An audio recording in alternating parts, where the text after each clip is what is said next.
దేశంలో ప్రధానంగా ఉత్తర భారతదేశంలో కార్మిక వర్గం వాళ్ళ జీవన ప్రమాణాల మెరుగుదల కోసం మెరుగైన జీతాలు ఇవ్వాలని చెప్పి డిమాండ్ చేస్తున్నారు. అంతేకాదు 8 గంటల పనిదినాన్ని పరిరక్షించాలని చెప్పి వర్క్ ప్లేస్లో రక్షణ కల్పించాలని, సామాజిక భద్రతలో భాగంగా ఈఎస్ఐపీఎఫ్ లాంటి సౌకర్యాలు కల్పించాలని, కనీస వేతనం 30,000 రూపాయలు ఇవ్వాలని చెప్పి ఉత్తర భారతదేశంలో కార్మిక వర్గం పెద్ద ఎత్తున వీధుల్లోకి వచ్చి వివిధ రూపాల్లో ఆందోళన కార్యక్రమాలు నిర్వహిస్తున్నారు. ప్రధానంగా ఉత్తరప్రదేశ్లో ఉన్నటువంటి నోయిడా ప్రాంతంలో, ఈ నోయిడా పారిశ్రామిక ప్రాంతంలో కార్మిక వర్గం పెద్ద ఎత్తున వాళ్ళు వచ్చి వాళ్ళ 8 గంటల పని దినాన్ని అమలు చేయాలని చెప్పి, కనీస వేతనాన్ని అమలు చేయాలని చెప్పేసి వాళ్ళు ఆందోళన చేస్తున్నారు. ఆందోళన చేస్తున్నటువంటి కార్మికుల మీద అక్కడ రాష్ట్ర ప్రభుత్వం పెద్ద ఎత్తున నిర్బంధాన్ని ప్రయోగిస్తుంది. అక్కడ జరుగుతున్న ఉద్యమాన్ని ఉపాధంతో అణిచివేయాలని చెప్పేసి ప్రయత్నం చేస్తుంది. ఇప్పటికే 300 మంది కార్మికుల్ని అక్రమంగా అరెస్టు చేసి వాళ్ళ మీద ఉపా కేసుని నమోదు చేసింది.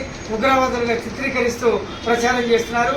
దీన్ని భారత కార్మిక సంఘాల సమైక్య ఐఎఫ్టియు తెలంగాణ రాష్ట్రం తీవ్రంగా ఖండిస్తుంది. అరెస్ట్ అయిన కార్మికుల్ని తక్షణమే రిలీజ్ చేయాలని చెప్పేసి మేము డిమాండ్ చేస్తున్నాం. ఈ సందర్భంగా సంఘీభావం చెప్పడం కోసం వెళ్ళినటువంటి ఒక 6 యాక్టివిస్టులని అక్కడ ప్రభుత్వం అదృశ్యం చేసింది. వాళ్ళని ఎక్కడ ఉంచింది, ఏం చేశారనేది కూడా ఇంతవరకు ఆచూకీ లేదు. వాళ్ళని కూడా తక్షణమే కోర్టు ముందు హాజరుపరచాలని చెప్పి ఐఎఫ్టీగా మేము డిమాండ్ చేస్తున్నాం. దేశవ్యాప్తంగా కార్మిక వర్గం తీవ్రమైనటువంటి అశాంతితో, ఇవాళ అసంతృప్తి, వ్యతిరేకతతో ఉంది. కార్మిక వర్గానికి వ్యతిరేకంగా కేంద్ర ప్రభుత్వం, వివిధ రాష్ట్ర ప్రభుత్వాలు అనుసరిస్తున్నటువంటి కార్మిక వ్యతిరేక విధానాల ఫలితంగా వేలాది మంది కార్మికులు ఇవాళ వీధుల్లోకి వస్తున్నారు. కనుక ఈ పరిస్థితుల్లో రాష్ట్ర ప్రభుత్వాలు కావచ్చు లేదా కేంద్ర ప్రభుత్వం కావచ్చు తక్షణమే కార్మిక వర్గం లేవనెత్తిన డిమాండ్లని సానుకూలంగా పరిశీలించి పరిష్కారం చేసే వైపుగా వాళ్ళు ఆలోచన చేయాలని చెప్పేసి మేము డిమాండ్ చేస్తున్నాం. రెండవది, 4 లేబర్ కోడ్స్ అమల్లోకి వచ్చినటువంటి నేపథ్యంలో వివిధ రాష్ట్రాల్లో దాన్ని అమలు చేయాలని చెప్పేసి ప్రయత్నం జరుగుతుంది. ఆ ప్రయత్నంలో భాగంగానే ఇవాళ తెలంగాణ రాష్ట్ర ప్రభుత్వం కూడా ఒక నిర్ణయం తీసుకునే వైపుగా ఆలోచన చేస్తుంది. అందుకనే మేము ఈ సందర్భంగా ఈ రాష్ట్ర ప్రభుత్వాన్ని డిమాండ్ చేస్తున్నాం.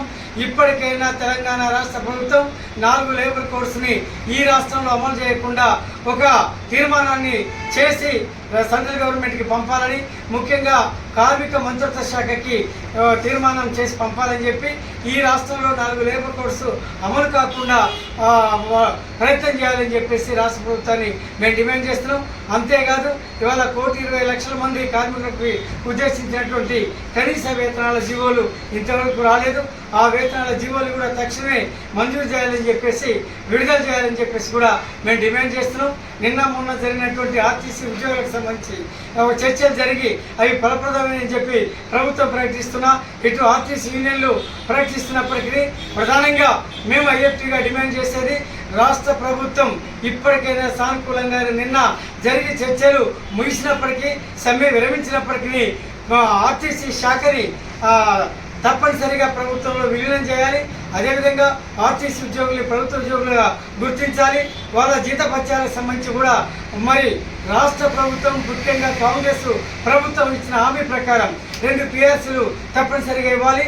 2021 పిఆర్సీ ప్రకారం దాదాపు వాళ్ళకి గవర్నమెంట్ ఉద్యోగులతో సమానంగా జీతభత్యాలు ఇస్తామని చెప్పి హామీ ఇచ్చింది, అది అమలు చేయాలి.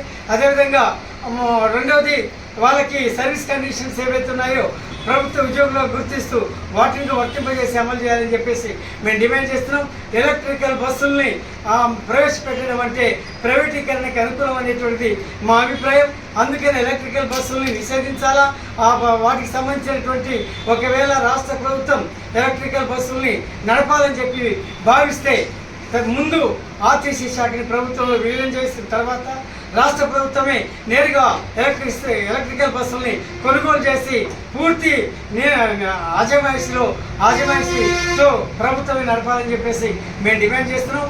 ఇవాళ ప్రైవేటు ఏజెన్సీలకి, ఎలక్ట్రికల్ బస్సులకి, ప్రైవేటు ఏజెన్సీలకి ఇవాళ మన డిపోల్ని, బస్టాండ్లని అప్పగిస్తున్నారు. ప్రభుత్వ ఆర్టీసీ ఆస్తులను కూడా అప్పగిస్తున్నారు. వాటిని తక్షణమే మానుకోవాలని చెప్పేసి కూడా మేము ఈ సందర్భంగా డిమాండ్ చేస్తున్నాం.